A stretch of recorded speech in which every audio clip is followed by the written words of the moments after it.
Tapi saya jarang cut saya itu tuh. Tapi nggak apa-apa Ya lah, udah. aman-aman. Sudah direkam itu. Sudah? Mulai ya. Ya,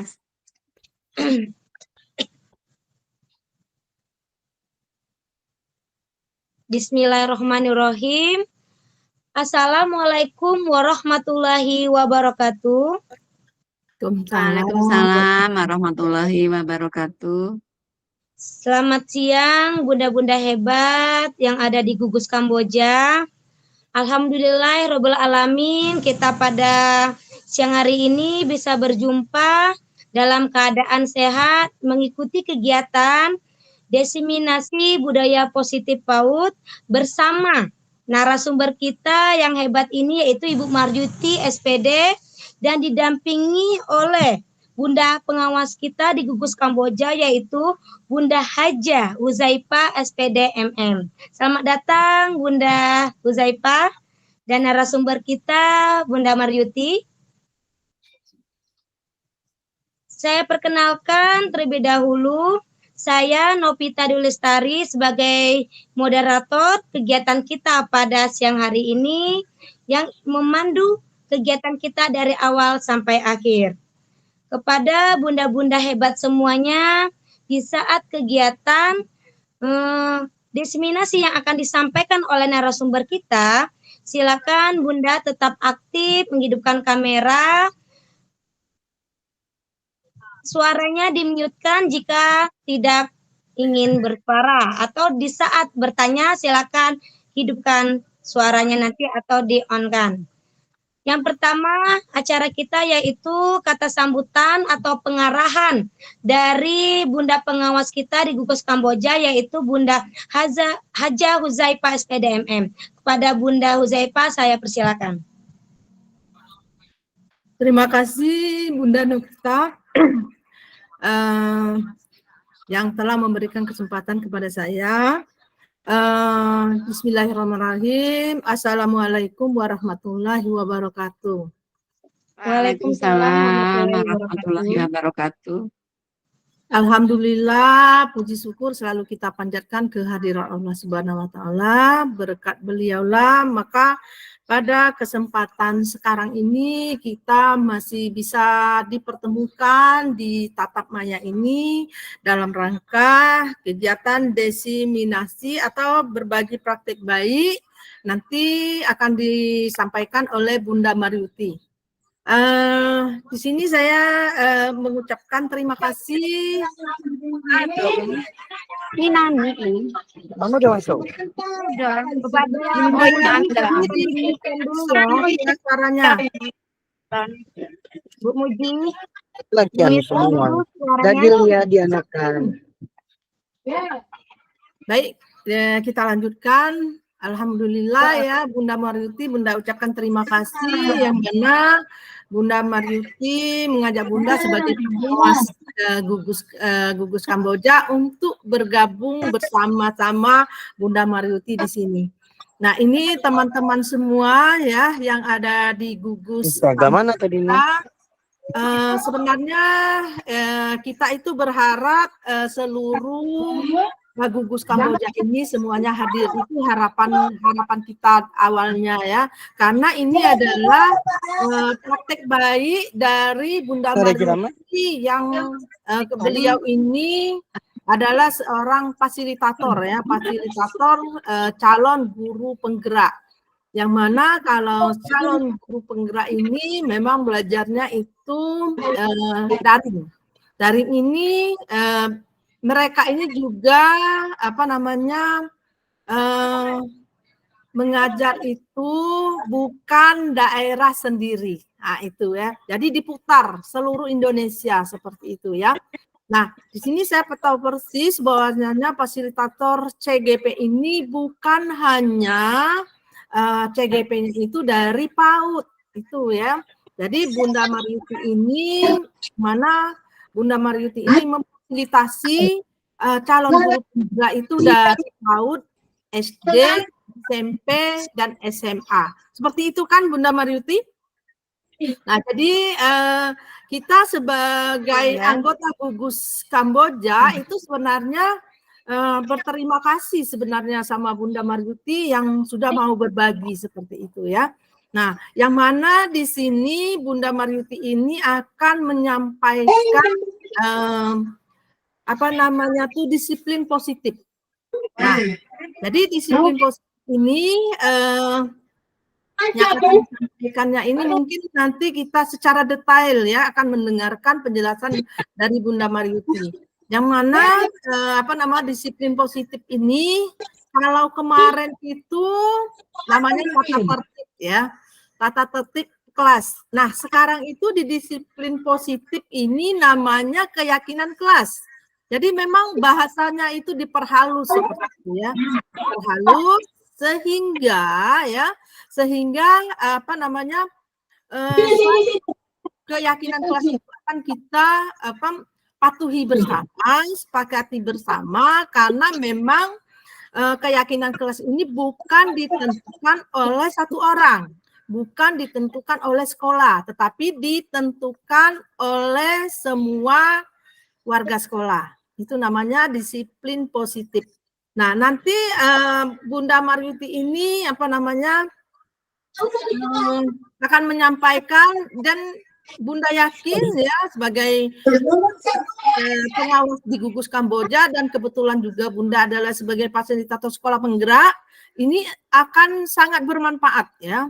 Jadi kita itu memang merubah paradigma ya, merubah baru kita bagaimana tentang sekolah penggerak ini, bagaimana tentang merdeka belajar ya, yang mana di sana ada intra, ada dan ada ekstrakurikuler. Nah, jadi di sini memang kalau kita belum memahami, seolah-olah memang merasa apa namanya menambah beban seperti itu ya, karena memang belum memahami. Dan yang saya harapkan juga ya sebagai pengawas pendamping teman-teman, teman-teman itu mau berpindah dari zona nyaman. Artinya ketika teman-teman melakukan sesuatu yang berkenaan dengan kurikulum merdeka, jangan hanya sekedar mencontoh, kopas dan lain-lain sebagainya ya. Jadi memang itu berasal dari diri kita, mau berubahnya seperti apa. Yang namanya merdeka itu seperti apa. Jangan artinya memang kita harus update ya, update terutama tentang kurikulum merdeka. Nah, ini saya berharap ya sebagai pengawas teman-teman ikuti kegiatan yang telah yang akan dilaksanakan oleh Bunda Marjuti. Semoga kegiatan ini akan bermanfaat ya. Bunda sendiri berpikir ini sangat bermanfaat. Seperti itu yang disampaikan berkenaan dengan disiplin. Nah, mungkin dari Bunda tidak terlalu panjang lebar. Semoga kegiatan ini nanti bisa terlaksana dengan sukses ya, bisa berguna bagi teman-teman sebagai kepala sekolah, sebagai guru di sekolahnya masing-masing. Mungkin itu saja dari Bunda ya, tidak lebar panjang ya, karena mungkin nanti habis dengan Bunda waktunya seperti itu ya. Terima kasih. Selamat mengikuti diseminasi ini. Bunda akhiri. Wabillahi taufiq wa hidayah. Wassalamualaikum warahmatullahi wabarakatuh. Waalaikumsalam warahmatullahi wabarakatuh. Terima kasih wabarakatuh kepada Bunda Huzaifah yang sudah memberikan sambutan pengarahan untuk kita semua. Selanjutnya acara yang kedua yaitu penyampaian atau pemaparan materi dari narasumber kita yaitu Ibu Marjuti SPD mengenai materi diseminasi budaya positif PAUD. Kepada Ibu Marjuti saya persilakan.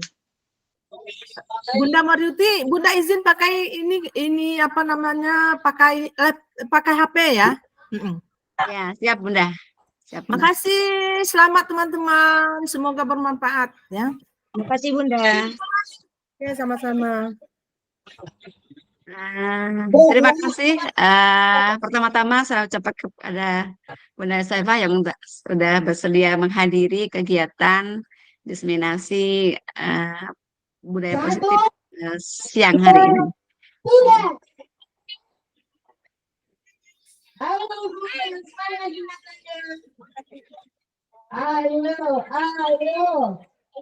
Sebentar ya, Bu Muji. Bu Muji mendengar suara saya, bisa di-mute-kan dulu suaranya. Nggak bisa, Bu. Klik itu Bu, tanda mic di silang. Mic yang mana? Nggak kelihatan di sini. Yang paling bawah Bu, paling bawah ada. Betul. Terima kasih Bu Muji. Silakan Bu Mariuti dilanjutkan kembali. Oke, sebentar ya.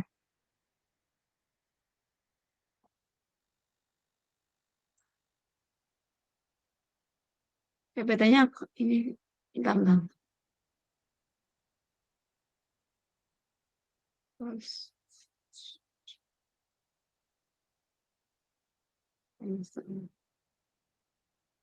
Enggak. Apanya? Enggak, sebentar.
Udah kelihatan PPT-nya Bapak Ibu?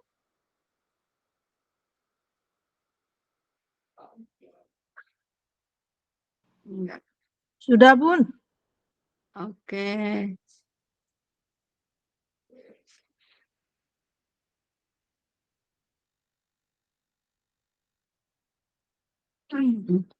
Baiklah, bunda-bunda semua, pertama-tama marilah kita panjatkan puji syukur kehadirat Allah Subhanahu wa Ta'ala, karena pada siang menjelang sore hari ini kita dikasih kesempatan dan kesehatan sehingga bisa hadir di ruang daring bersama saya di kegiatan diseminasi budaya positif.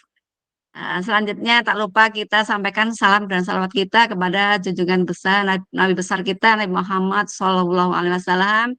Mudah-mudahan kita bisa mengikuti milah beliau atau ajaran-ajaran beliau sampai akhir hayat kita. Dan harapan kita nanti mendapatkan syafaat di yaumil qiyamah. Amin amin ya rabbal alamin. Selanjutnya saya mengucapkan terima kasih kepada Bunda pengawas kita, Bunda Haja Husaifah SPD MM yang telah meluangkan waktunya untuk membersamai kita semua dalam kegiatan kali ini. Selanjutnya saya ucapkan terima kasih kepada bunda-bunda semua yang sudah meluangkan waktunya mengikuti diseminasi yang saya adakan pada siang hari ini. Selanjutnya sesuai dengan yang Bu Vita share di grup ya. Jadi kali ini adalah kegiatan diseminasi budaya positif.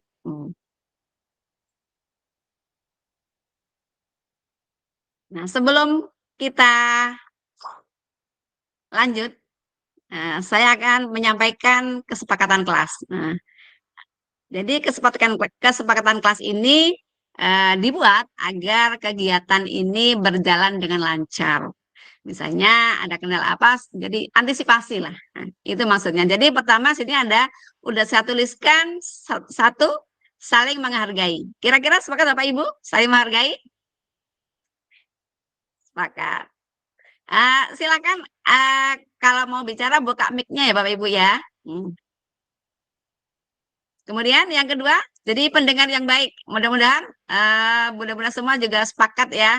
Karena kita di sini juga mau bicara dan mau mendengarkan sehingga kegiatan akan berjalan dengan baik sesuai dengan tujuan yang sudah disampaikan Bunda Yosefa tadi. Kemudian yang ketiga adalah kalau mau bicara raise hand ataupun mengeklik tanda tangan di bawah itu ada ikon tangan. Jadi saya akan tahu kalau misalnya semua bicara saya nggak bisa milih, tapi begitu ada gambar raise hand muncul, oh berarti misalnya Bu Vita ngeklik tanda raise hand, nah, berarti Bu Vita mau bicara. Jadi saya mempersilahkan Bu Vita untuk bicara. Begitu juga yang lain. Yang keempat ini masih titik-titik, kira-kira apa ya? Boleh usul kesepakatan kelas daring siang hari ini. Silakan. Ada yang menyampaikan?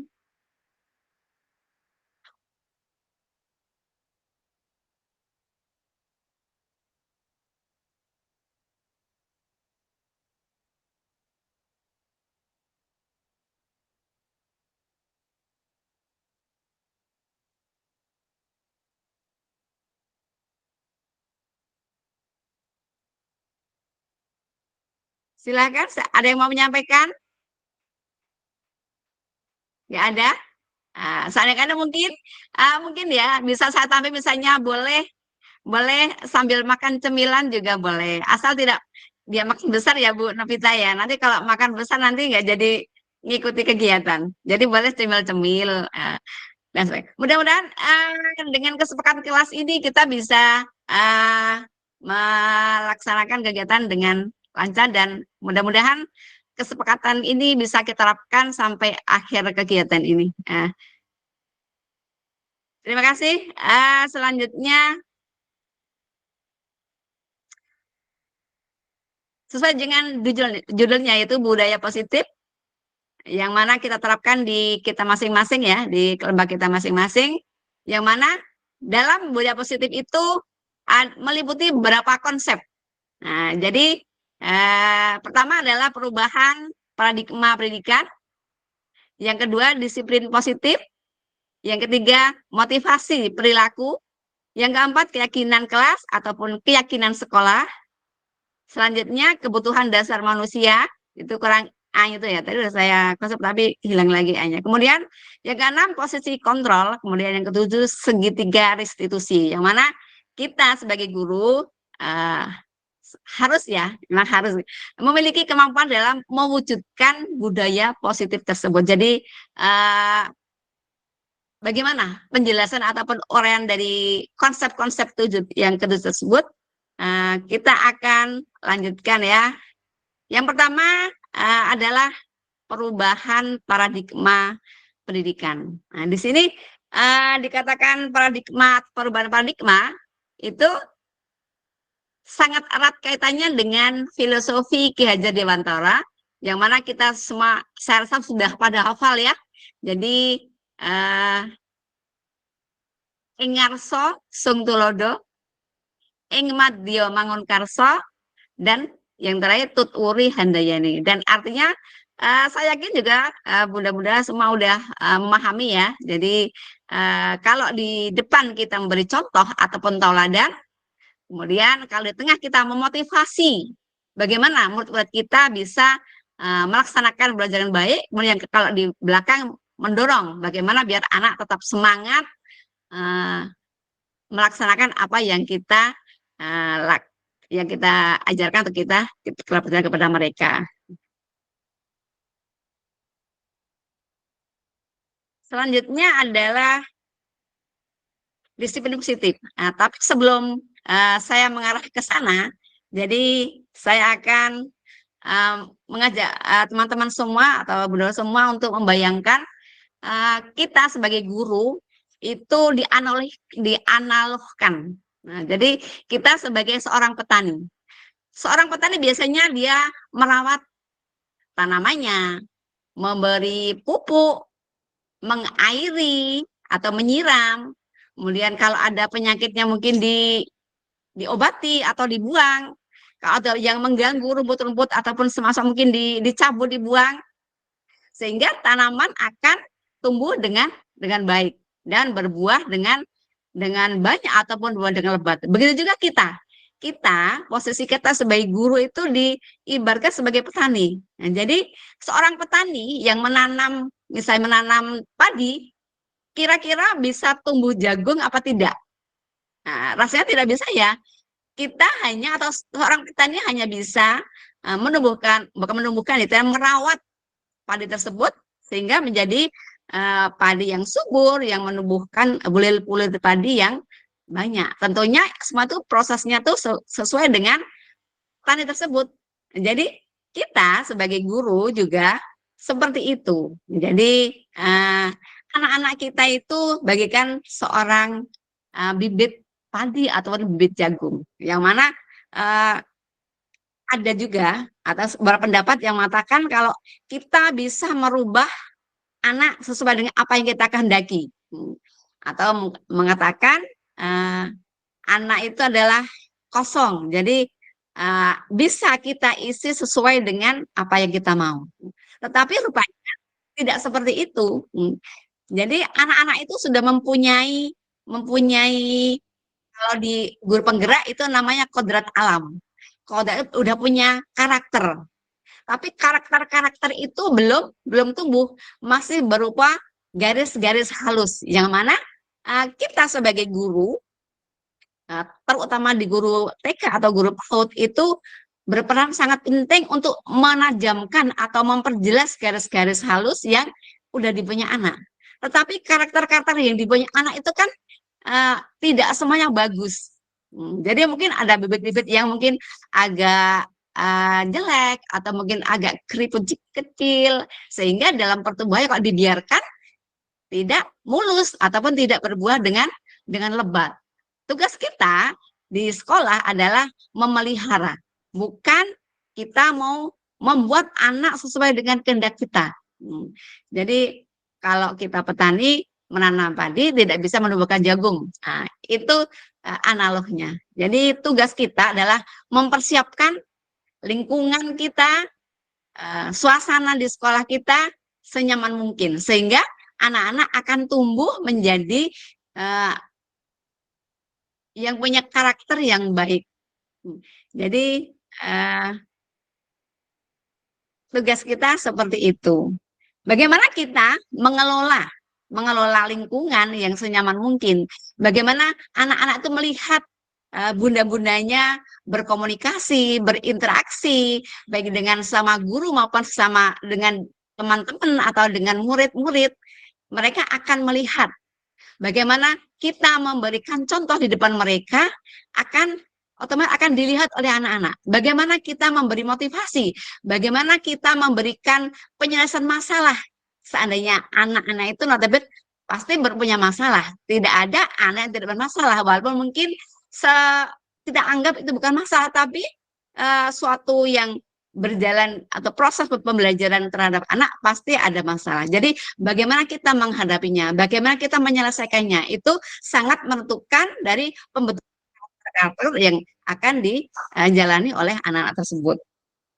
Jadi biasanya dengan kebiasaan, misalnya kebiasaan yang positif itu ya, misalnya mungkin Bapak bisa menyampaikan ya, ataupun berikan contoh apa yang merupakan budaya positif yang jadi kebiasaan yang baik. Banyak ya, misalnya kejujuran. Bagaimana kita melihat anak yang jujur. Yang kadang-kadang kejujuran, karena terlalu jujur, anak mungkin ada sesuatu yang kita kurang nyaman mendengarnya. Baru itu betul-betul jujur tuh kan. Cuman kadang kita menyikapinya dengan, karena mungkin pemahaman kita ada yang kurang kurang sempurna, sehingga kita terlalu beremosi untuk memitil anak, sehingga kita kurang bijak dalam menyelesaikan permasalahan terhadap anak.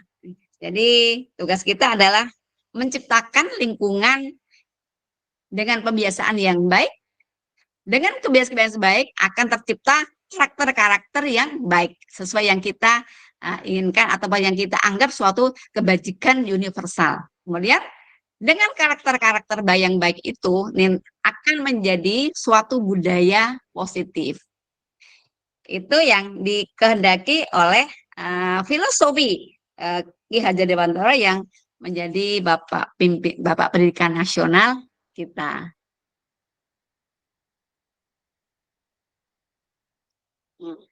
Kemudian kita masuk ke disiplin positif. Nah, kira-kira ada yang bisa menyampaikan apa disiplin positif itu? Boleh kok kita sharing-sharing ya. Tidak harus dari saya semua. Namanya juga diseminasi karena Bapak Ibu juga sudah saya anggap yang senior ya. Jadi udah banyak pengalamannya, udah banyak menghadapi kasus-kasus yang mungkin variasinya berbeda dengan saya hadapi. Jadi boleh kita sharing. Silakan Bapak Ibu, siapa yang mau menyampaikan? Kita santai aja ya Bapak Ibu ya. Nah, silakan raise hand.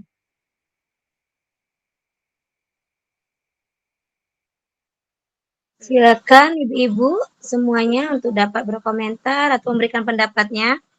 Di sini kita berbagi atau sharing ya. Silakan.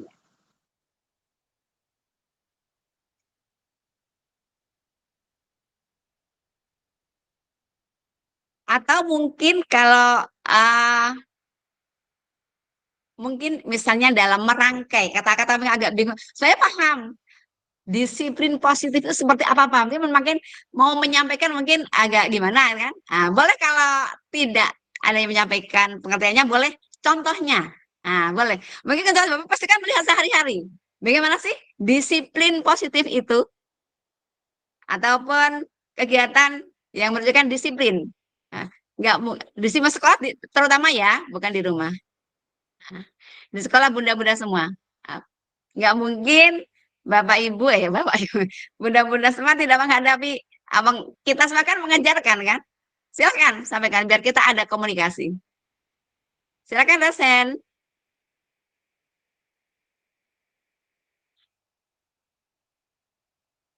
Klik tanda tangan itu ya, gambar tangan kalau mau dosen.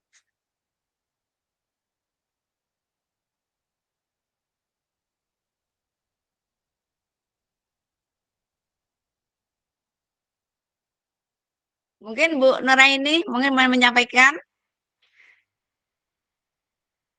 Klik ini dulu, dibuka mute-nya dulu ya Bu, kalau mau bicara, diklik gambar mic. Misalnya disiplin itu yang seperti, pasti banyak sekali contoh-contohnya.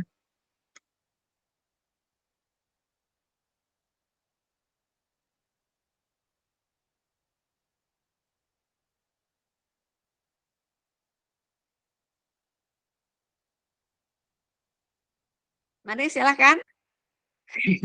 kita sharing ya. Ya mungkin Bu Novita, biar memulai Bu Pita, biar teman-teman mungkin masih agak ragu mungkin.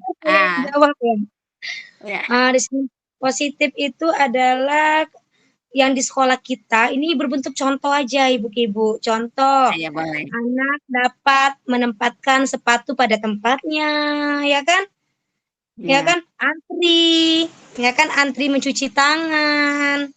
Itu kan disiplin positif kita yang sudah kita terapkan di sekolah kan. Mungkin pembiasaan-pembiasaan kemandirian anak itu bisa yang kita ibaratkan seperti kegiatan disiplin positif yang ada di sekolah kita. Masih banyak lagi sebenarnya yang sebenarnya sudah dilakukan oleh guru, tapi penyebutannya Bu, kalau ini kan bahasanya mungkin sedikit baru kan, disiplin positif. Ya apa aja. Nah, ini seperti kita pembiasaan. Nah, kan?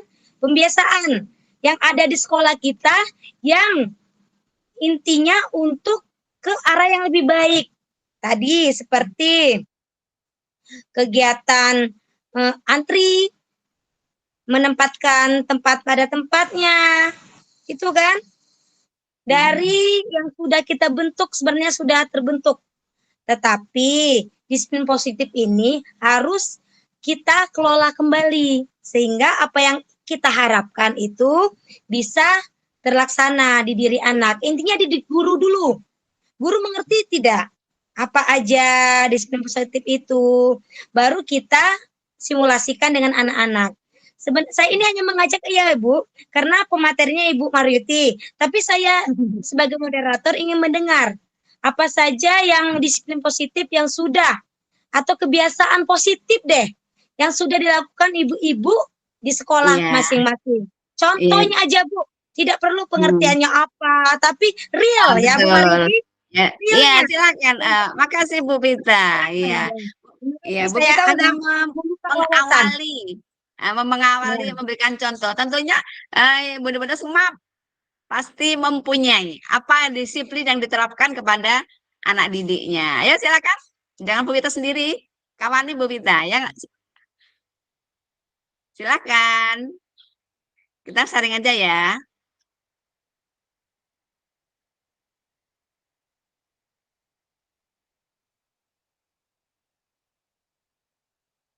Iya, mungkin masih, iya kata ini jangan ragu-ragu. Kita nggak apa-apa, yang penting kalau udah kepencet mic-nya udah dibuka, kita harus bicara. Bicara. Ya, mungkin masih dipikirkan ya. Nanti sambil berjalannya berjalannya kegiatan mungkin nanti teman-teman bisa menyampaikan hal-hal yang lain. Jadi mungkin betul yang disampaikan Bu Vita. Jadi misalnya disiplin yang misalnya antri atau mungkin sampai ke sekolah tepat waktu, meletakkan barang pada tempatnya, itu kan hal-hal yang kita ajarkan kepada anak didik kita. Di sini dikatakan disiplin positif. Jadi disiplin positif mungkin kira-kira anak itu dalam menyampaikan, dalam melakukan atau berperilaku itu kira-kira karena apa ya? Nah, jadi yang dikehendaki di kegiatan ataupun di materi di sini adalah murid memahami dan menyadari berdasarkan motivasi internal. Jadi bukan paksaan, bukan pujian, ataupun mungkin karena takut ya, takut dihukum. Nah, sehingga anak-anak itu berdisiplin bukan karena dari diri. Nah, yang kita tuju adalah bagaimana anak-anak itu, murid kita itu berdisiplin tapi dengan kesadaran. Nah, jadi tugas kita adalah bagaimana mengajak, membiasakan kedisiplinan itu dari kebiasaan akan menjadi suatu karakter. Oh, karakternya udah terbiasa. Nah, datang tepat waktu. Oh, sudah terbiasa meletakkan sepatu di raknya. Oh, udah terbiasa berdisiplin. Misalnya berdisiplin cuci tangan antri atau udah terbiasa. Itu adalah karakter-karakter yang akan kita bangun sehingga itu lama-lama akan menjadi budaya. Jadi gimana ciri khas budaya? Budaya itu adalah di mana saja anak pasti melakukan seperti itu. Nah, jadi kalau masih misalnya kalau ada bu gurunya, ada uminya mungkin meletakkan sepatu di raknya. Tapi begitu mungkin ibu gurunya nggak ada, wih main lempar saja itu sepatu itu waktu sampai di sekolah. Nah, berarti itu belum menjadi suatu karakter, apalagi jadi budaya, itu masih belum. Jadi tugas kita adalah mendampingi anak-anak agar punya disiplin positif, yang berasal dari motivasi internal atau dari diri. Jadi bukan karena ada uminya, bukan karena ada bu gurunya, bukan karena ada ustazahnya dan lain sebagainya. Jadi bukan ada orang lain. Nah, itu adalah maksud dari disiplin positif. Ataupun bisa dikatakan sebagai dengan sendirinya tanpa iming-iming, ataupun kalau misalnya melakukan sesuatu bukan karena takut dihukum. Nah, itu adalah disiplin positif.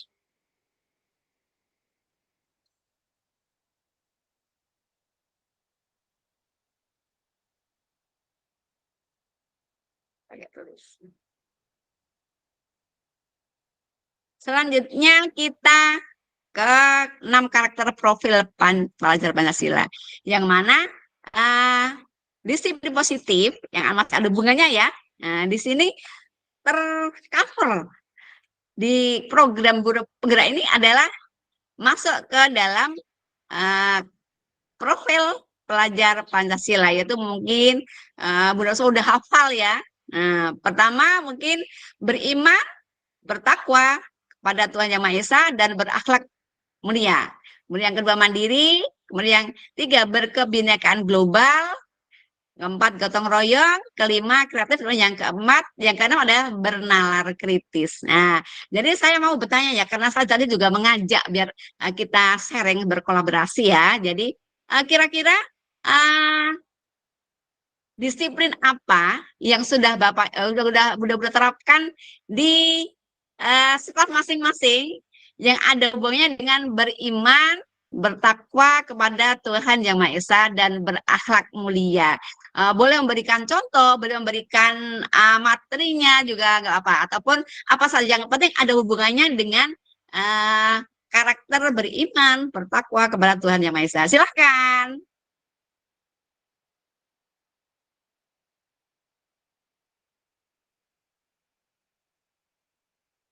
Silakan resen ya, Bapak Ibu ya. Kok Bapak lagi satu biasa Bapak-bapak. Nah, silakan ya, bunda-bunda semua. Silakan resen. Ya. Saya kasih kesempatan untuk menyampaikan.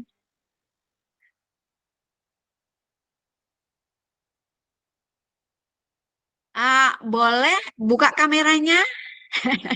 Saya kepingin lihat wajah-wajah. Sini ada Bunda Pita sama Bunda Reni aja. Yang lain tuh nggak kelihatan sama saya. Jadi saya kepinginnya tuh kalau berbicara tuh ada orangnya.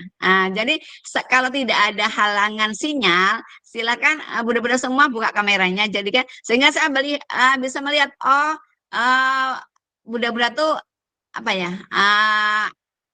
Dengan apa yang saya sampaikan itu kan. Jadi waktu saya meminta itu saya melihat wajah dari bunda-bunda semua.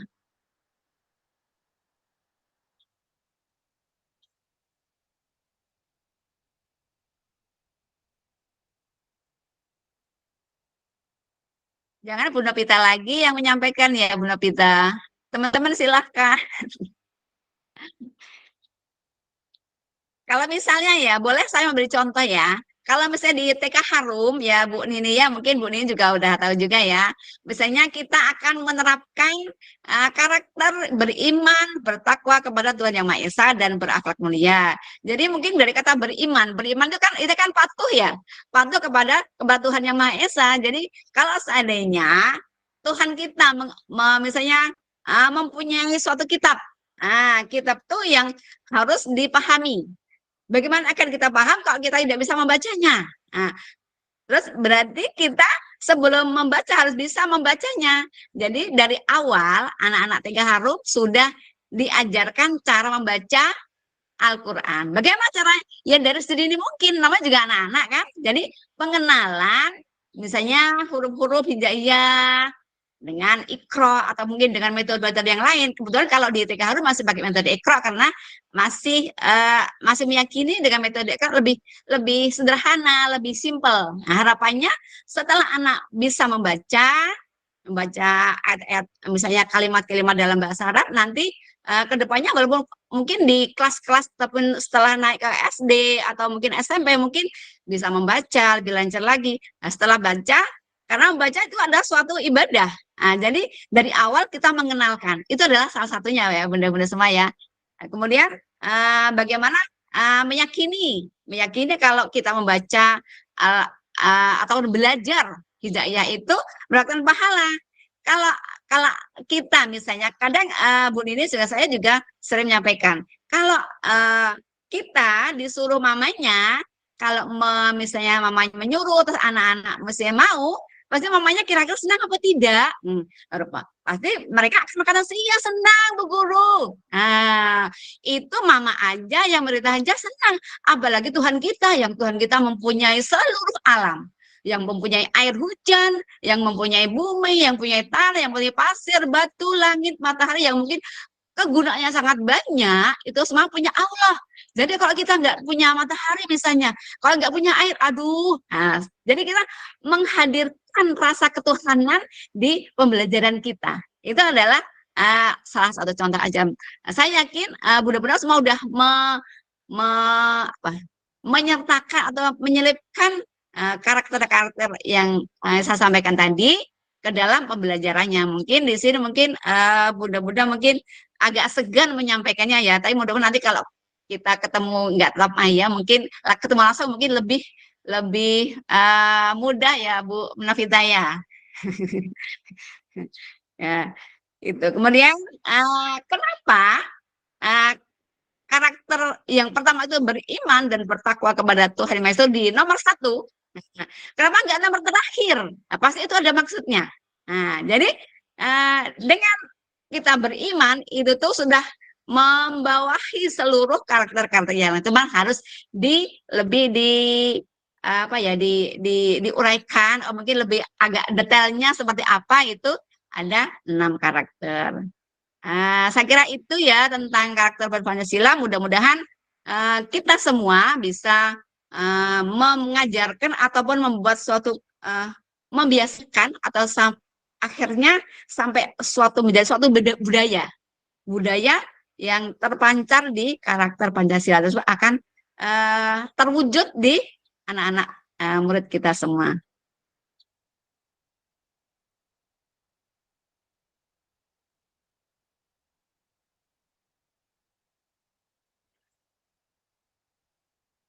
Kalau di sini juga ada kata mandiri. Saya tuh sebenarnya kepingin dia mendengar suara bunda-bunda semua. Kak, coba tolong kalau misalnya poin mandiri.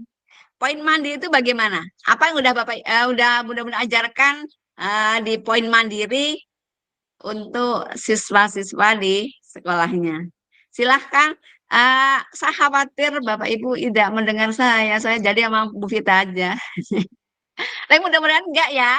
Saya yakin enggak mungkin karena mungkin Bu Doda sambil nyambil apa itu boleh, boleh-boleh saja. Saya yang penting aktif mendengarkan ataupun masih stay di sini, tidak apa-apa. Ada yang mau menyampaikan tentang mandiri? Coba Bu Nuraini, silakan Bu Nuraini buka mic-nya ya Bu kalau itu.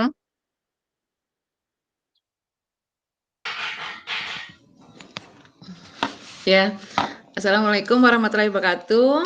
Saya Ibu Nuraini dari warahmatullahi wabarakatuh. Ya. Di mana di Pot Harum juga sudah kami terapkan bagaimana cara anak untuk mandiri, seperti contoh kita sehari-hari. Tadi kan sudah misalnya datang ke sekolah, setelah kita sambut, terus dia menaruhkan sepatunya. Membuka sepatu, terus menaruhkan sepatunya di rak sepatu dengan sendiri. Terus juga mereka sendiri juga misalnya menaruhkan tas dengan rapi, seperti misalnya kalau mau makan apa gimana, itu mereka melakukannya dengan sendiri, kecuali kalau dengan ada kotak makannya yang susah dibuka, mereka bisa minta tolong. Itu kami sebagai ibu guru juga bisa membantu. Terus masih banyak lagi yang mereka kerjakan sendiri, misalnya cuci tangan, misal waktu dia memakai sepatu, terus merapikan pakaian setelah mereka main, misalnya gitu. Masih banyak lagi yang mereka tunjukkan ke kita cara mereka bagaimana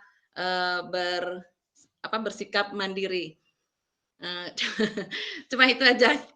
Oke. Terima kasih. Terima kasih Bu Nuraini yang udah memberikan contoh disiplin positif yang bagian dari karakter profil Pancasila itu mandiri. Jadi betul. Jadi kalau anak sudah mandiri bukan berarti kita nggak peduli ya. Kalau anak udah mandiri berarti kita sudah berhasil setengah. Setengah. Karena mungkin saja dia mandiri di sekolah, tapi mungkin di rumah tidak mandiri. Jadi perlunya kita komunikasi dengan wali murid ya, apakah betul-betul mandiri di rumah. Jadi itu adalah tugas-tugas. Terima kasih Bu Nuraini yang sudah memberikan contoh.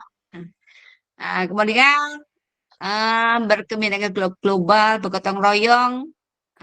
Apakah ada yang menyampaikan dari keenam tuh? Boleh pilih mau bergotong royong boleh, berkreatif atau bernalar kritis juga boleh.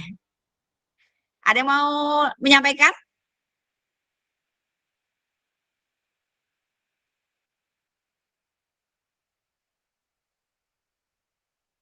Enggak ada ya. Berarti udah paham nampaknya ya. Kita masuk ke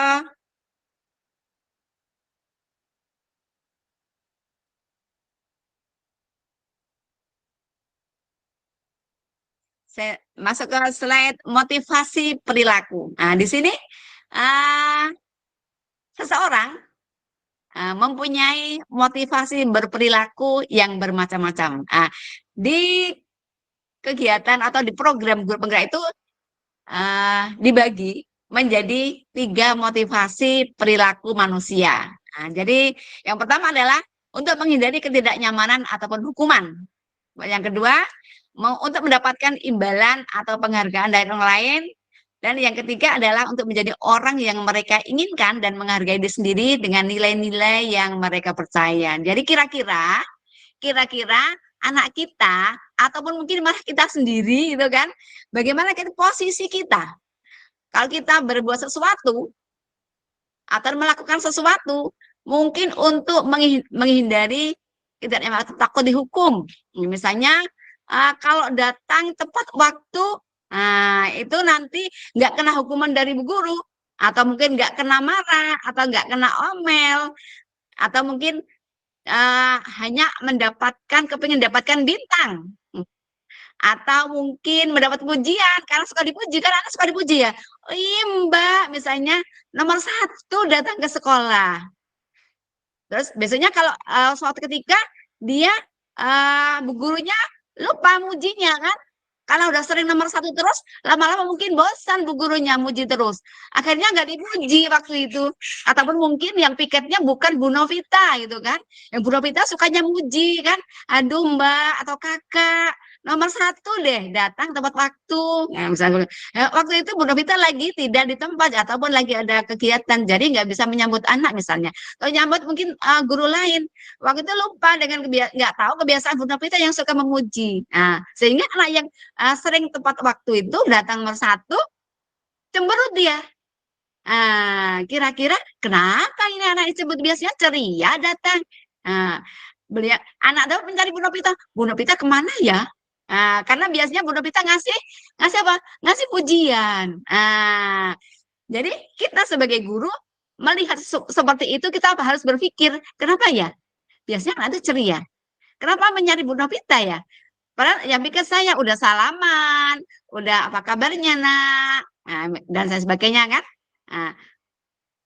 Jadi kira-kira bagaimana sikap kita menghadapi hal seperti itu, ataupun langkah-langkah kita bagaimana.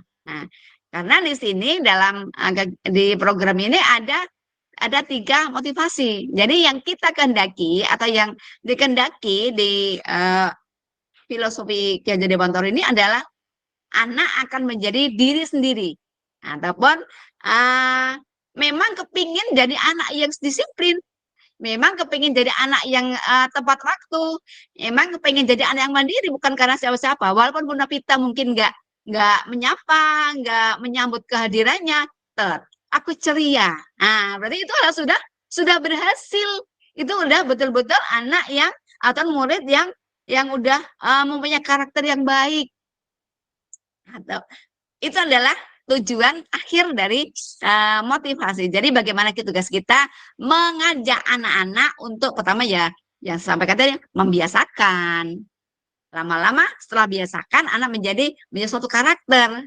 Kalau sudah menjadi karakter, nanti akhirnya akan menjadi budaya. Jadi dimanapun akan berbuat sesuai dengan kebijakan yang kita ajarkan. Jadi memang kita semua masih belajar. Kita belajar, saya juga masih belajar tentunya, sampai akhir hayat kita tetap harus belajar. Bagaimana apa yang dipelajari? Ya kalau hal pertama mungkin kita udah paham, mungkin hal lain. Kalau hal yang udah paham, mungkin hal yang selanjutnya. Jadi kita memang dituntut untuk belajar. Saya juga menyadari saya juga masih perlu banyak belajar. Mudah-mudahan Bapak Ibu semua juga ikut atau sepakat ya dengan kita wajib tetap belajar. Bagaimana kita sebagai guru yang baik atau guru yang bijak. Selanjutnya kita masuk ke keyakinan kelas atau keyakinan sekolah. Nah, misalnya kalau kita sebagai guru, kita fokus ke keyakinan kelas. Kalau kita sebagai kepala sekolah, kita fokus ke keyakinan sekolah. Nah, kenapa? Karena mungkin cakupannya berbeda-beda. Jadi kita fokus ke keyakinan kelas. Nah, bagaimana apa perbedaannya ya? Tadi Bunda Saibah udah menyebut sedikit ya. Ada keyakinan bedanya dengan peraturan kelas. Nah, jadi keyakinan kelas itu dibentuk dengan adanya kesepakatan antara guru dan murid. Nah, apakah mungkin Bunda-Bunda semua udah membuat kesepakatan kelas? Karena sekarang kurikulum Merdeka juga ditulis seperti itu ya, Bu Novita, karena kebetulan udah jadi guru penggerak ya, jadi sudah memahami. Nah, dan saya yakin Bu Novita udah menyampaikan ke materi-materi guru penggerak ke teman-teman di lembaganya. Saya yakin kelas-kelas Bu yang dipimpin oleh Bu Novita udah punya kesepakatan kelas ataupun keyakinan kelas. Jadi kita yang mungkin masih mengacu ke peraturan kelas, kita diharapkan mengubah kita kan kepingin menjadi lebih baik ya Bu Novita ya, dan teman-teman ya benar-benar sekalian ya. Jadi perbedaannya kira-kira ada menyampaikan nggak atau ada yang ditanyakan nggak sebelum saya berbicara lebih lanjut? Apa keyakinan kelas itu ataupun apa kesepakatan kelas itu? Ada mau disampaikan? Atau mungkin tanya sedikit juga boleh. Silakan teman-teman yang ada di sini, tidak usah malu ya, kita sharing. Ini penting, sangat penting ya. Maaf ya Bu Mariuti, saya mungkin menambahkan sedikit tentang keyakinan kelas atau sekolah. Berbeda dengan peraturan sekolah atau kelas. Nah itu mindset yang harus kita rubah, ya kan? Biasanya peraturan kelas itu sudah kita buat. Anak harus, ya kan kata-katanya, mematuhi aturan ini. Contoh, datang tadi sepatunya diletakkan, tas digantung, ya. Apalagi tidak boleh ribut misalnya atau apa. Tapi yang membuatnya adalah siapa? Guru atau sekolah. Tanpa adanya kesepakatan dari anak. Anak tidak merasa itu adalah sepakatan karena tidak didiskusikan oleh anak dan guru. Nah, makanya dengan ada pembaruan namanya diganti keyakinan kelas atau kesepakatan. Namanya aja kesepakatan. Harus adanya kesepakatan antara guru dan anak. Sepakat atau tidak? Dengan adanya kesepakatan itu, anak merasa bertanggung jawab dengan apa yang sudah disepakatinya. Contoh, kita biasanya kalau kami di Tunas Harapan, ini sharing dikit ya, saya setelah guru penggerak, sebelum DPMM kan memang ada sekarang, membuat kesepakatan, itu kan masih guru-guru yang lain itu masih berpikiran itu adalah peraturan. Berbeda, kalau kesepakatan ini tadi yang disampaikan oleh Bunda Huzaifah dan Bu Mariuti itu benar, disepakati antara guru dan anak. Bersama-sama, apa sih yang harus kita sepakati di kelas sehingga kelas kita ini kondusif anak-anak? Misal, satu, kalau mau masuk kelas buka sepatu, misal, satu, gurunya catat dulu. Kedua, anak disuruh memberikan pendapatnya. Oh Bu, di saat guru berbicara, anak-anak diam, misal. Ketiga, kalau datang menyapa atau senyum sapa guru, mengucapkan salam, gitu kan. Setelah bermain, bereskan mainan. Itu semuanya didiskusikan oleh anak. Sampai terakhir, kalau sudah disepakati, anak-anak memberikan kalau anak SD itu seperti cap jempol. Kami juga pakai cap jempol. Dibuat dulu sepakatannya, udah ditulis atau diketik oleh guru, nanti anak menyepakati, deal gitu. Nah, bahasanya deal, sepakat ya, gitu kan. Jadi Ya. anak dicap pakai cap jempol ya Bu Mariti, cap namanya dibuat Bu. Berarti sudah sepakat. Dengan adanya itu, nanti anak berpikir, kalau kan saya sudah ibaratnya kalau kita sudah tanda tangan, udah deal kan udah sepakat. Kalau kita tidak lakukan, berarti tandanya melanggar. Anak akan introspeksi diri. Kita cuma bilang gini aja, kalau anak ribut atau kembalikan mainnya, kita bilang berarti Ananda itu tidak menyepakati kesepakatan misalnya 2.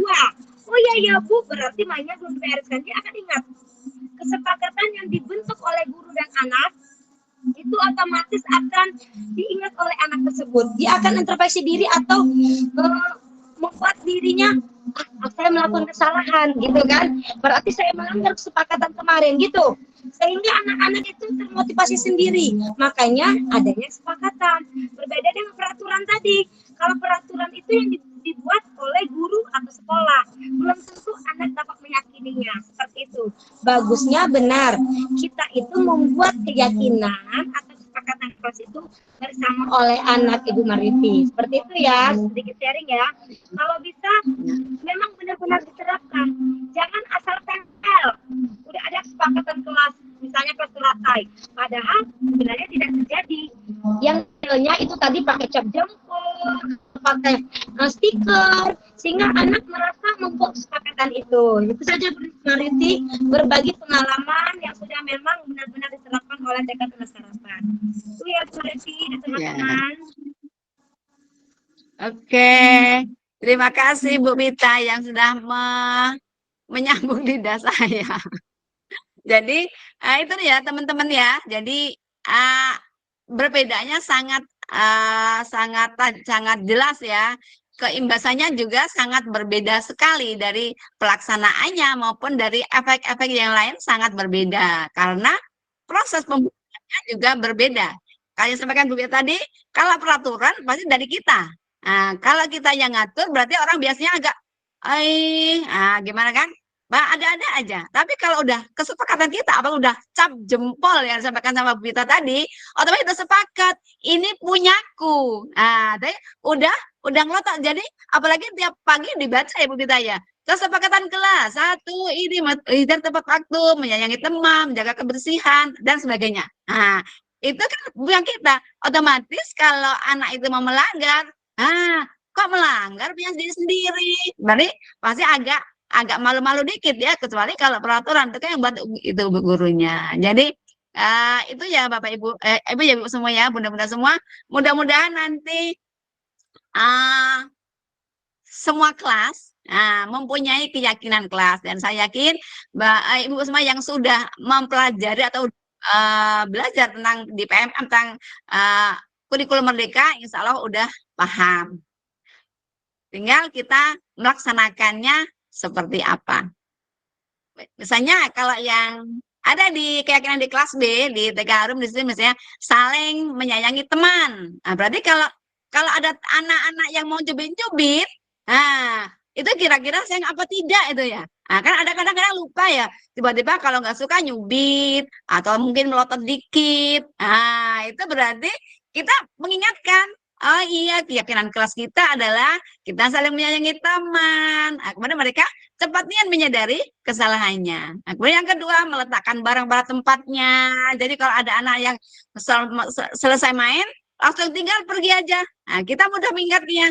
Keyakinan kelas nomor 2, misalnya seperti itu ya. Kemudian yang ketiga, menjaga kebersihan kelas. Nah, jadi kalau ada yang agak mau coret-coret dikit, keyakinan kelas ketiga apa ya? Karena anak-anak biasanya sudah kan tiap hari dibaca. Kemudian bila keluar kelas minta izin, kan gara-gara ini aja mau pipis ya, langsung aja lari. Aduh, lah, dipanggil kata, mau kemana? Jadi mau pipis loh, kan keyakinan kita kan kalau mau keluar kan izin dulu. Oh iya, Bu Guru izin, Bu Guru mau keluar.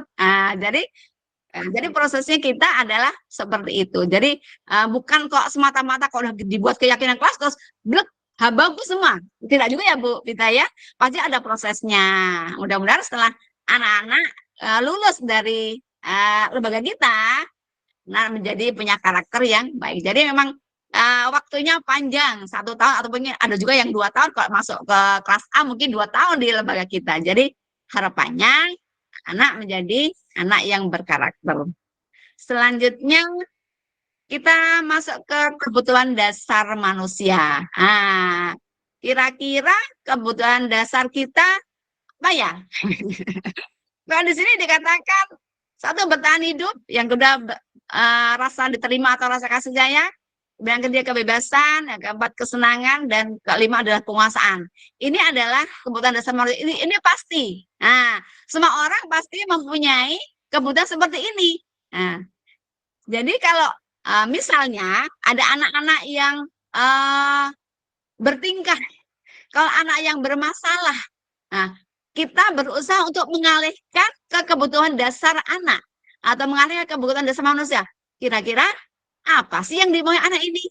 Nah, apakah memenuhi kebutuhan kesenangannya atau memenuhi kebutuhan penguasaannya, pengen berkuasa, pengen jadi pemimpin, pengen bebas nggak mau diatur, ataupun pengen disayangi. Ada juga yang misalnya yang agak ya, misalnya di rumah mungkin agak kurang perhatian atau kurang kasih sayang karena mungkin orang tuanya sibuk atau sampai nggak ada waktu, sehingga waktu di sekolah dia mencari itu kasih sayang, mencari rasa bisa diterima. Nah, sehingga banyak atau beberapa ya, bukan banyak ya, yang kita mengamati sikap-sikap anak, jangan langsung mengejas atau misalnya menilai, kau tuh manjanian. Nah, jadi kita mempunyai atau bersikap atau menghadapi anak-anak itu, kita mengacanya ke kebutuhan dasar manusia. Bagaimana anak ini, kenapa seperti ini? Nah, kenapa seperti ini? Nah, jadi kita arahkan ke kebutuhan dasar manusia. Kemudian contoh ya, misalnya ada kasus. Ini kasus misalnya, Iva suka mengganggu teman yang duduk di sebelahnya. Nah, karena merasa terganggu teman Iva itu menjadi marah. Marah ya. Kalau kira-kira kalau diganggu terus-terusan marah apa tidak? Ya marah ya. Nah, pasti marah. Kemudian Ivanya sudah ditegur sama Ibu Nini, misalnya waktu itu namanya Bu Nini. Tapi Ivanya tetap suka mengganggu teman yang udah sekalian. Jadi udah ditegur masih juga, ditegur masih juga. Nah, jadi kita seperti itu kita mengambil pelajaran. Kira-kira apa sih? Nah, itu gimana? Laka kita menanya, Iva. Nah, jadi sebenarnya apa masalah? Atau misalnya seperti bagaimana kita berbicara dengan kata-kata yang dipahami anak. Bagaimana apa yang kita tanyakan tuh di bahasa Ibrani sehingga anak bisa jujur menyampaikan. Atau misalnya kalau anak nggak bisa berkata-kata, kita arahkan. Misalnya yang lebih mendekati, misalnya apa mau kira-kira maunya apa, kena apa. Jadi dengan kata-kata yang lembut ya sesuai bahasa anak, mudah-mudahan anak bisa menyampaikan. Mungkin juga misalnya alasan seperti ini, ingin mengajak main. Nah, berarti Iva membutuhkan kesenangan, cuman waktunya tidak tepat. Jadi tugas kita apa?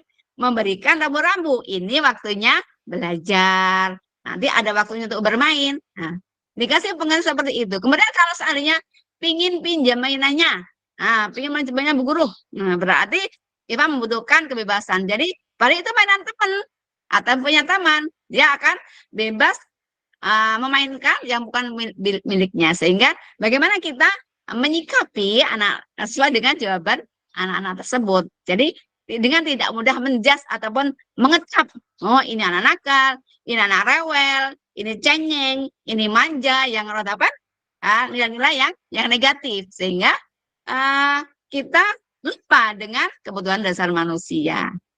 Selanjutnya kita masuk ke posisi kontrol. Tapi sebelum ke posisi kontrol, Malina, kita agak refreshing sebentar ya. Coba bisa nggak saya meminta tolong buka kameranya semua. Saya pengen mengajak ice breaking.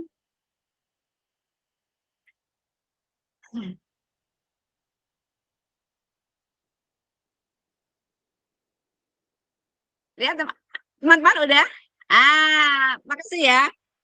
Yang lain coba buka kameranya, kita mau ice breaking biar dari tadi aku yang bicara terus ya sama Bu kita.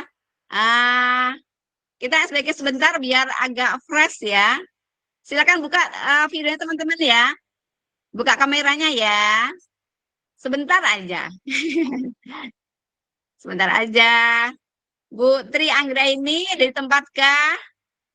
Bunda Husayfa mungkin masih bisa, kalau masih stay, bisa mungkin Bu Husayfa lagi ada kegiatan yang beda. Bu Muji, Bu Piwin, Bu eh, di sini nggak kelihatan ya Bu RL dan eh. Oh, Rensi, Bu Rensi ya, Bu Rensi ya. Sama saya lihat absen di sini ya.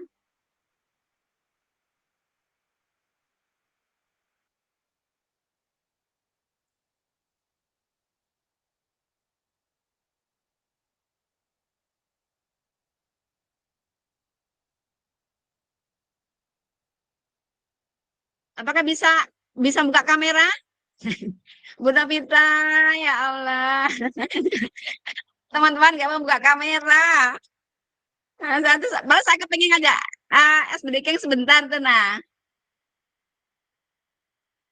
Mungkin ini ya, mungkin sambil tiduran jadi nggak.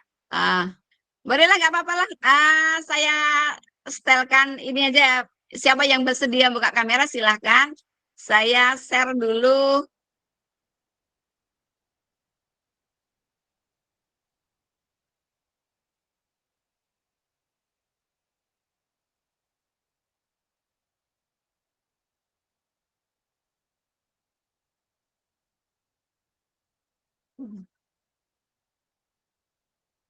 Mas saya jaga-jaga sendiri.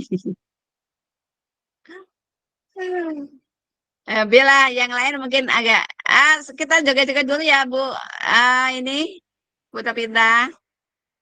Ah, Siap, Bu. kita berdiri sebentar.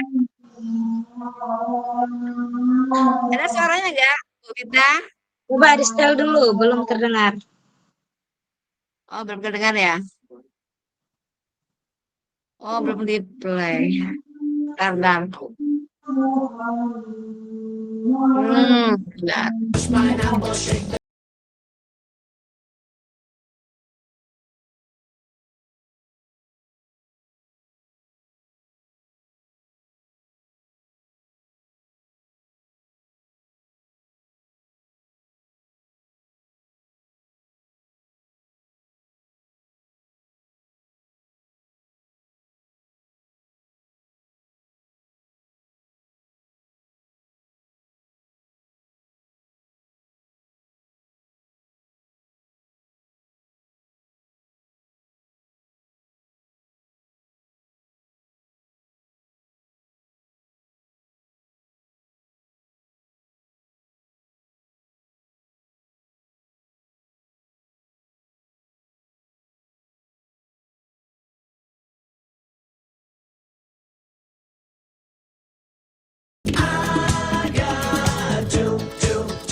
Nah,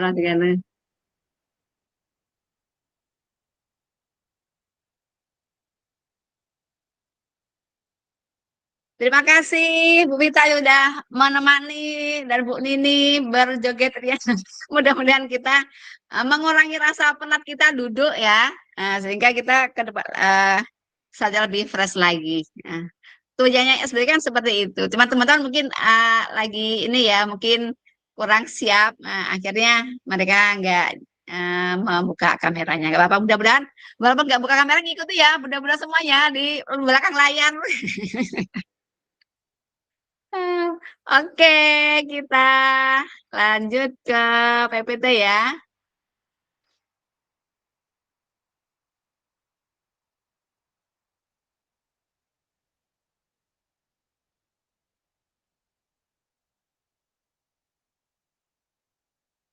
Hmm.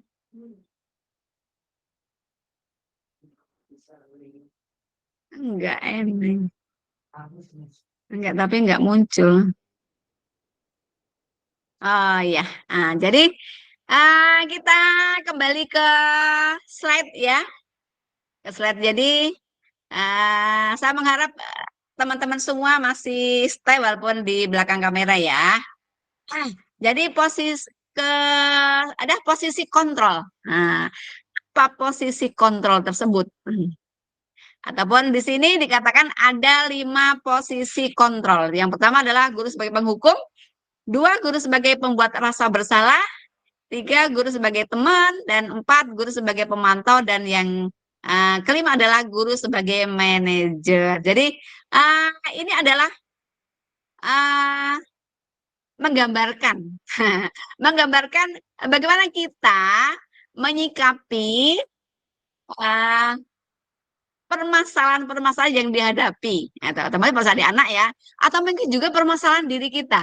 Nah, jadi boleh untuk di kita, oh kok aku masih sebagai penghukum ya, misalnya penghukum anak sendiri atau menghukum muridnya kan, misalnya anak tidak mau meletakkan sepatu di raknya, jadi langsung dihukum ya kan. Misalnya Tono ya, langsung misalnya tidak mau meletakkan langsung dihukum. Nah, berarti posisi kita masih posisi penghukum. Kemudian bagaimana sikap kita? Dan itu semua pasti akan dirasakan kok anak. Jadi anak mungkin bingung, kok tiba-tiba bu guru menghukum saya? Apa sih salahku? Nah, kan kadang anak nggak merasa bersalah ya, nggak merasa bersalah. Jadi tiba-tiba gurunya mau menghukum, jadi anak-anak mungkin protes ya, marah. Jadi ditegur karena gurunya agak keras, bukan malah nurut, akhirnya malah melawan. Karena mungkin dari rumahnya mungkin ada hal yang nggak siap bawa ke sekolah, mungkin bangun kesiangan, mungkin agak ditekan sama mamanya atau papanya di rumah, sehingga sampai ke sekolah masih belum siap atau belum suasana hatinya kok belum senang. Akhirnya apa? Kalau nggak senang, yang biasanya udah baik letakkan sepatu pada tempatnya, ini dilempar aja. Dan tiba-tiba gurunya marah. Loh, kenapa marah? Jadi si anak juga bingung. Kok aku dimarah, aku di rumah kena marah, di sekolah kena marah. Akhirnya anak tidak bahagia. Nah, kalau seharian anak nggak bahagia, jadi bersungguh-sungguh seharian di kelas. Apalagi mungkin bunda-bundanya tuh ada yang belum paham dengan apa, Bu Novita, dengan sosial emosional. Jadi belum bisa menyiapkan bagaimana biar anak secara hati nurani, secara batinnya siap belajar. Sehingga karena kita ataupun posisi kita masih menghukum, jadi yang diterima anak berbeda, otomatis efeknya juga berbeda. Mungkin yang kedua sebagai pembuat rasa bersalah. Jadi misalnya sebagai Bu guru kan jadi pusing kalau seperti itu. Jadi seolah-olah anaknya membuat pusing gurunya itu kan. Kok saya jadi buat pusing Bu guru ya? Kalau anak punya perasaan jadi bingung. Kok aku jadi seperti itu? Jadi kok Bu guru malah jadi aku jadi buat pusing bu guru, buat marah. Padahal niatnya bukan seperti itu, karena aku memang kesal dari rumah. Jadi kasihan sebagai muridnya. Kemudian selanjutnya sebagai guru teman, sebagai teman. Atau sebagai pemantau. Pemantau itu misalnya menunjukkan aturannya. Di mana biasanya letak sepatu? Jadi agak-agak ketus tuh kan. Gimana aturannya? Gimana keyakinan kelasnya? Seperti itu. Jadi dengan nada-nada yang agak-agak seperti kayak pimpinan ke bawahan itu sebagai pemantau. Berarti yang paling bagus atau yang paling sukses kita sebagai guru adalah sebagai manajer. Jadi menyadarkan bagaimana anak itu merasa tidak bersalah, tapi menyadari kesalahannya sehingga anak bisa mengubah dirinya menjadi yang lebih baik lagi atau seperti yang dikehendaki seperti biasanya. Itu adalah posisi-posisi kontrol yang kita miliki. Dan kita karena kita juga masih jadi pembelajar, karena saya yakin semua juga masih belajar ya. Jadi pembelajar sepanjang hayat. Jadi kita kalau saat ini mungkin masih sebagai teman atau penghukum, mudah-mudahan kita berangsur-angsur belajar menjadi minimal pemantau atau paling khususnya adalah sebagai manajer. Jadi ciri khas apa? Tanda-tandanya di sini udah ada kolom-kolom ya, 5 posisi kontrol restitusi ataupun 5 posisi kontrol. Sini karena agak kecil-kecil ya. Enggak dulu. Sini misalnya contoh ya, contoh di sini mungkin di sekolah budaya mungkin nggak ada. Misalnya guru berkata, kalau kamu tidak melakukannya, saya akan laporkan kamu. Laporkan kepada mama kamu. Itu ciri khas sebagai penghukum. Bagaimana kira? Apa kita juga masih sering seperti itu? Kalau menghadapi anak yang bermasalah sehingga kita mengancam atau ingin menghukum. Kira-kira anak suka nggak dibegitu kan? Ya, pasti tidak suka. Jadi posisi penghukum adalah posisi yang tidak disukai oleh anak-anak. Mudah-mudahan kita udah ngelewat, walaupun mungkin tidak ada apakah nggak boleh kita menghukum? Ya boleh-boleh saja, cuman kita harus melewati tahap-tahap yang lebih bijaksana. Kemudian kalau misalnya pembuat rasa bersalah, kamu udah mengecewakan Umi, kamu udah mengecewakan Bu Guru kok jadi pusing memikirkan kalian tuh seperti itu. Itu ciri khas kata-kata pembuat rasa bersalah. Kemudian kalau ciri khas, kalau kita sebagai teman, lakukan ya demi Bu Guru. Nanti Bu Guru ditegur sama kepala sekolah loh. Jadi kayak teman. Itu berarti anak tidak menyadari kesalahannya. Jadi kesannya membantu Bu Gurunya biar nggak dimarah kepala sekolah. Misalnya, ya udah, mainannya nggak usah dibereskan ya. Yang penting jangan diulangi lagi. Nanti Bu Guru bantu bereskan mainannya itu. Itu kan teman. Itu kira-kira bagus apa bagus? Atau mungkin kurang bagus. Jadi, padahal yang memainkan anak. Seharusnya anak yang bertanggung jawab adalah setelah selesai mainan, membereskan mainannya, mengembalikan pada tempatnya. Jadi, kita posisinya belum maksimal atau belum menuju posisi yang paling sukses. Kemudian kalau pemantau biasanya menunjukkan aturannya. Lihat nggak apa misalnya aturannya? Bagaimana keyakinan di kelas? Kemudian kira-kira apa akan terjadi kalau kamu berbuat seperti itu? Jadi mengarahkan ke peraturan keyakinan tapi dengan nada-nada yang agak ketus. Itu adalah pemantau. Tapi kalau manajer itu yang saya sampaikan tadi berupaya menggiring anak-anak untuk menyadari kesalahannya dan berusaha untuk memperbaiki diri sehingga anak mencari posisi yang baik. Misalnya apa yang kalian yakini, apa yang menjadi keyakinan di kelas kita, cuman dengan kata-kata yang halus karena anak TK masih lembut-lembut ya, masih kecil, kalau dibeta dikit juga udah bingung. Walaupun pos ini berlaku untuk semua tingkatan, baik SD, SMP, SMA, masih lebih suka dengan kata-kata yang halus. Kemudian kalau kamu meyakinnya, maukah kamu memperbaikinya? Jadi kira-kira mau nggak memperbaiki? Nah, jadi diminta kesadarannya. Kemudian kalau kami memperbaikinya, jadi kira-kira hal tersebut akan menggambarkan apa tentang dirimu. Jadi apa sih yang kau kehendaki, ya sebenarnya yang diyakini oleh anak tersebut. Kalau anak-anak TK mungkin ya dengan kata-kata yang tidak saklek seperti itu ya, itu kan contoh aja. Kalau di TK mungkin dengan kata-kata yang diterima anak. Seperti itu. Kira-kira apa alasannya? Kenapa seperti itu? Seandainya kamu digitukan, kira-kira marah apa tidak?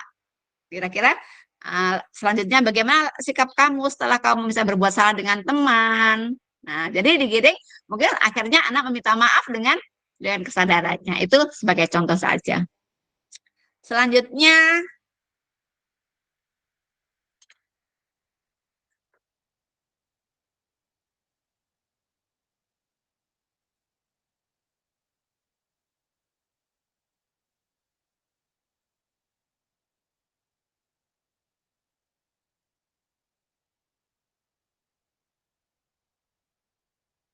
adalah segitiga restitusi. Apa itu segitiga restitusi? Namanya segitiga berarti ada 3 sisi. Nah, jadi ini masih ada hubungannya dengan teknik-teknik penyelesaian masalah. Jadi bagaimana kita menghadapi anak-anak yang bermasalah.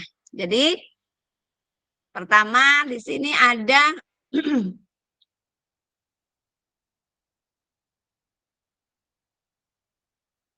yang paling bawah itu ada tulisan menstabilkan identitas.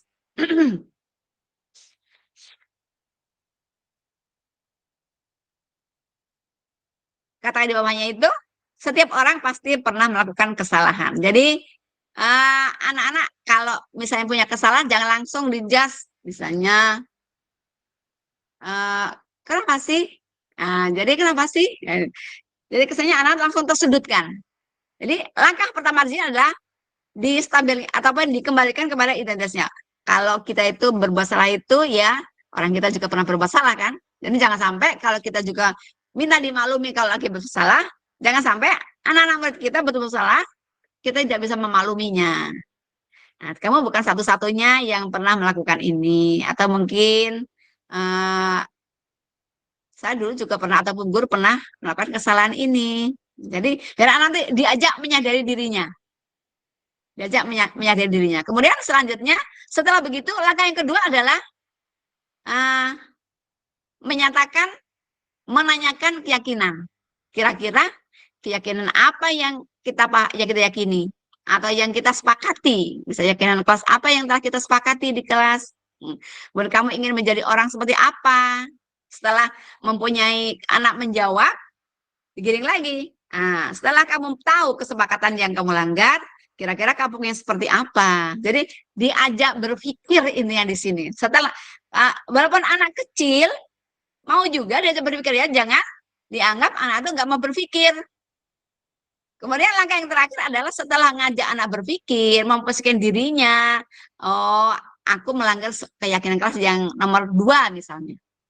Jadi setelah kita menyadari kesalahannya, kemudian langkah yang terakhir adalah menvalidasi tindakan yang salah. Jadi kamu tentu punya alasan mengapa kamu melakukan hal itu. Setelah dia menyadari kesalahannya, ditanya alasannya seperti apa. Kemudian ada cara yang lebih efektif untuk mendapatkan apa yang kamu butuhkan. Jadi kalau kira-kira tadi misalnya merebut mainan teman, itu kira-kira mana yang lebih baik lagi setelah temannya enggak marah, temannya nangis dan sebagainya. Dia diajak berpikir bagaimana kira-kira yang paling bagus seperti apa. Oh mungkin Anda bisa menjawab dengan sendirinya. Oh mungkin dengan cara meminta izin guru atau ustazah atau umi dan sebagainya. Jadi kita menggiring anak, dia menyadari kesalahannya, memperbaiki dengan sendiri. Jadi bukan kita yang menunjuk atau kita yang mengejar-ngejar. Woi, minta maaf lah kamu tuh, kamu udah berbuat salah. Nah, jadi langkah-langkah itu ada yang terlompati, sehingga hasil yang didapatkan juga bukan kesadaran tapi keterpaksaan. Kiranya itu ya. Jadi di sini disampaikan berbuat salah itu manusiawi ya, tidak ada manusia yang sempurna. Dan kita pasti bisa menyelesaikan permasalahan ini, tertarik dengan menyelesaikan masalah dan tidak mencari tahu siapa yang salah. Jadi kadang kalau kita melihat ada dua anak yang berseteru atau bermasalah, yang kita anggap bersalah, biasanya langsung kita hadapi dengan frontal ya. Jadi kita sudah buru-buru mengecap, ini salah, ini nggak salah. Seperti itu adalah kurang bijak. Jadi kita harus memposisikan, jadi tidak ada yang salah. Cuman kita mencari alasannya apa, sehingga anak belajar dan bertanggung jawab dengan apa yang mereka lakukan. Sehingga setelah dia merasa stabil hatinya, kita dapat pembelaan itu kan. Ini mereka dengan senang hati menyampaikan alasannya, kemudian tujuannya seperti apa. Kemudian itu yang saya sampaikan tadi, menanyakan keyakinannya yang diyakini, kemudian validasi tindakan yang salah ya.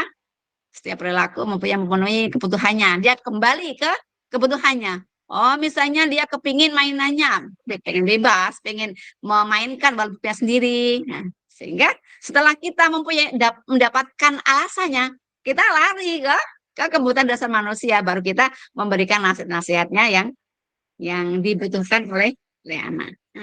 Nah, rupanya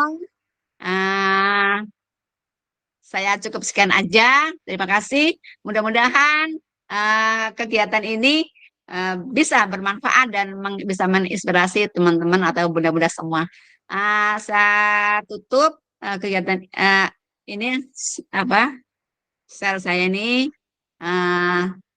Assalamualaikum warahmatullahi wabarakatuh. Seandainya ada yang mau bertanya silahkan. Ya, Oke.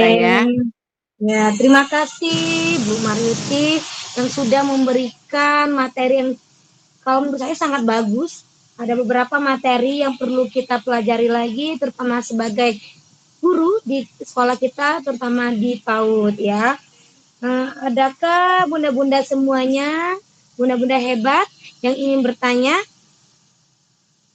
Atau sudah cukup pas gitu kan? Nanti bisa ditanyakan kembali di luar jam ya Bu Maryuti? Iya, boleh. Bisa. Sedikit saya simpulkan Bu Maryuti ya.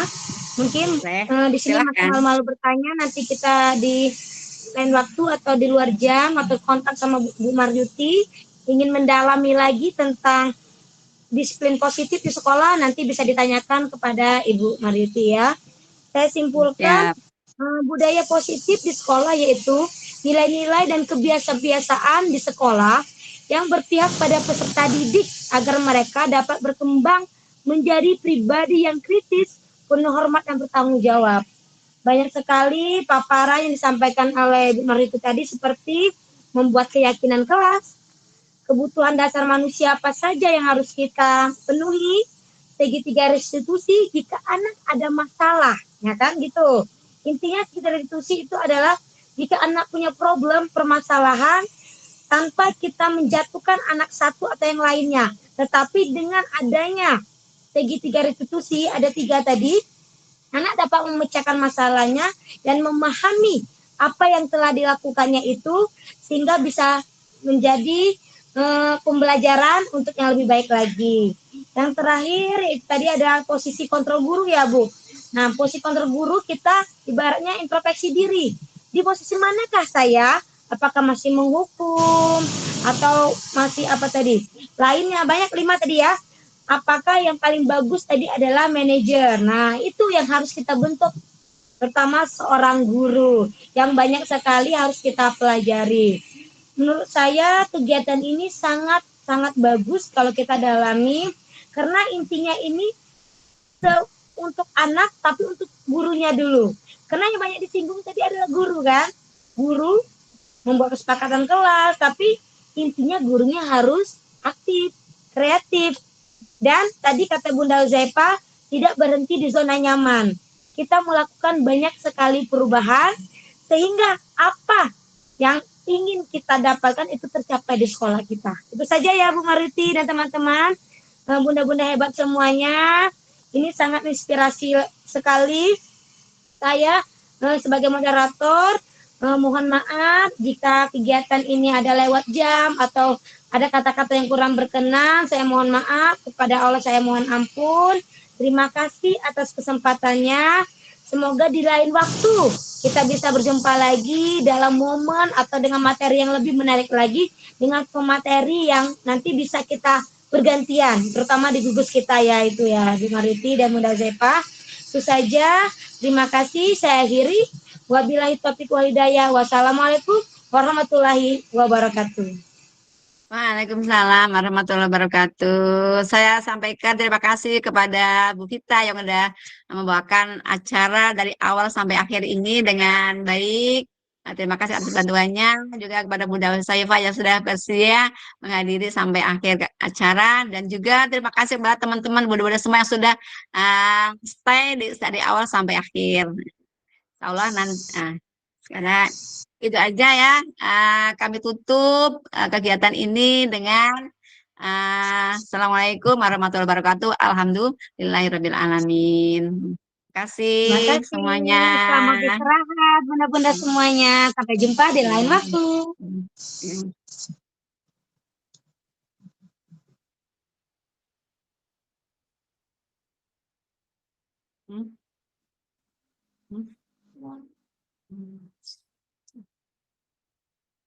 Izin keluar ya Bu Mariuti. Oh ya, makasih ya Bu Pita. Ya, soalnya udah jam pulang. Anak Iya. kita udah bangun. Makasih ya. Sampai Ini jumpa. mau nutup ini.